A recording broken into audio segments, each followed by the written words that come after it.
Chelsea, Chelsea, Chelsea, Chelsea, Chelsea, Chelsea, Chelsea, Chelsea, Chelsea, Chelsea, Chelsea, Chelsea, Chelsea, Chelsea.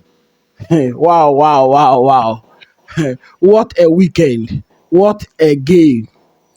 Everything beautifully playing into the hands of this Chelsea team. Arsenal drew their match 0-0 against Everton. Liverpool drew their match 2-2 against Fulham. And our very good friends, Manchester United of all people, turned up today and they defeated Manchester City by 2-1. Wonder shall never end.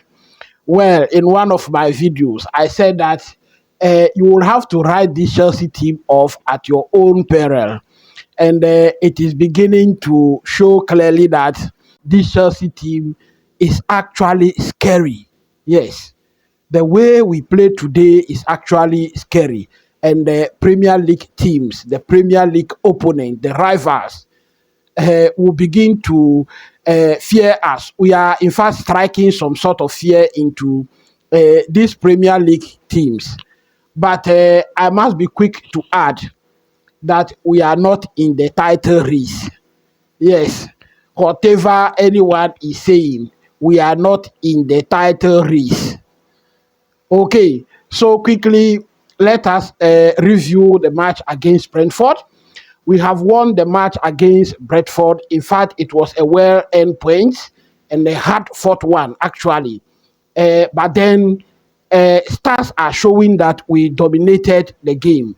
The possession is telling us that we played 62% possession, and then Brentford played 38% of possession.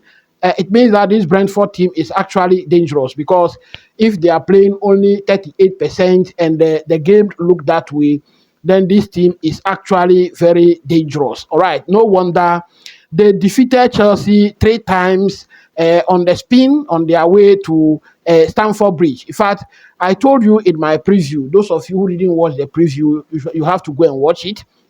I told you that this Brentford team will come to Stamford Bridge and they will realize at first hand that this Chelsea team is a different team altogether.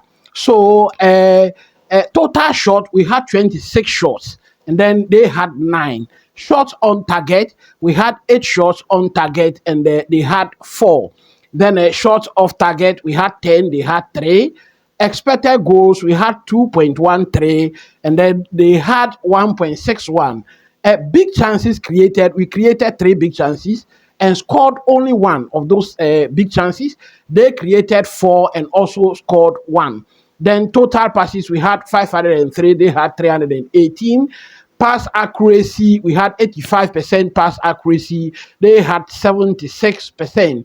Recoveries, very important. I look at this metric very much. Recoveries, we had 63 recoveries, they had 52. Then interceptions, we had 8 interceptions and they had 6. Now, let me let you know that of those 8 interceptions, Casado alone had 4 of those interceptions. Very good performance today. Then crosses into the box. We made 34 crosses today, 34. But 10 of them, we succeeded in 10 of them. It means 10 of the crosses found a teammate.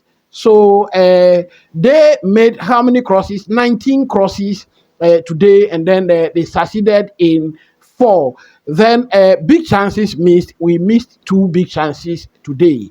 In fact, this is one of the metric we have to look at very much, because I think that going forward, we are not in the title race. We are not in the title race, but going forward, I think that we need to be clinical.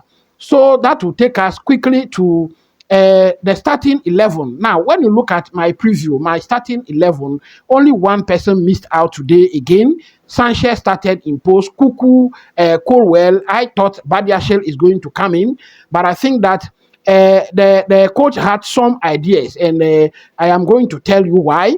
Now, Malo Gusto was at right back. Then Tosin coming at centre back to pair with Colwell, Caicedo, and Enzo in defensive midfield, Sancho, Palmer, Madueke at their normal positions. I told you Madueke was going to start since Wednesday in my preview for that match again in the Conference League. I told you Madueke was going to start. It was obvious. Then Jackson started up front.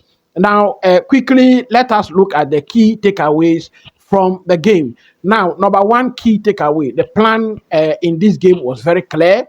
Chelsea have suffered 3 consecutive defeats at the hands of Brentford when they came to Stamford Bridge the last 3 times. So, going into this game, we can all remember that Chelsea went to sign one of Brentford coaches, Bernardo Cueva, who was their set piece coach. I believe Cueva must have worked some magic today.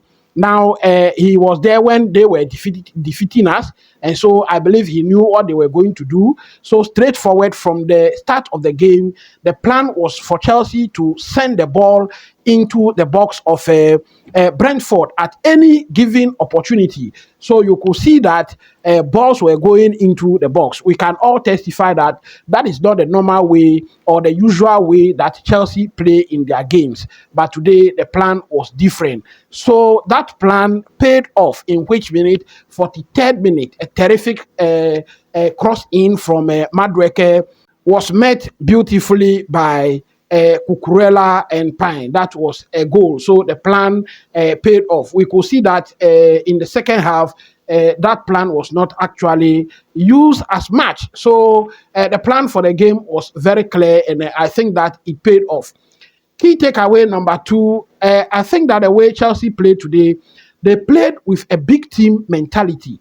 They were fired up from minute 1.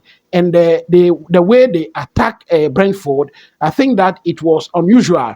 So I think that we are actually growing, and we are growing as a team, and the mentality is changing. All right. Key takeaway number 3, the tactics Enzo Maresca used today, we could all see from the first half that Cucurella was not inverting. He was rather moving ahead of the midfield line, and he was overloading the attack. So over there we have Sancho, we had Palmer, Cucurella was going in, and then Madueke was at the other side with Nicolas Jackson up front. So that place was actually overloaded. So I think that tactics that the coach used today, in fact, I don't know the kind of license that was given to Cucurella today. Cucurella was everywhere, and the way he performed today, I think that he has to be forgiven for that final red card that he received. He actually received a second yellow at the end of the game, and he was given the matching orders, and so it means that Cucurella will not be available for our game against Everton. But I think that Cucurella performed very well today. Key takeaway number 4. Now, I think that this team is shaping up very well. We are now playing as a team, and it looks like players are now ready to die for each other. Today, I saw a complete performance from this team. So I think that this team is shaping up very well. And again, let us remind ourselves that we are still not in the title race. We are only building for the future. All right. Then key takeaway number 5. Chelsea and the manager must learn to actually manage games. You see, it is not in every game that you will have to go with only one mentality, just to attack, just to attack, just to attack. We were leading with 2 goals, and that was the point that Jose Mourinho will never allow you to score a goal. We would have gone away with a clean sheet in this game.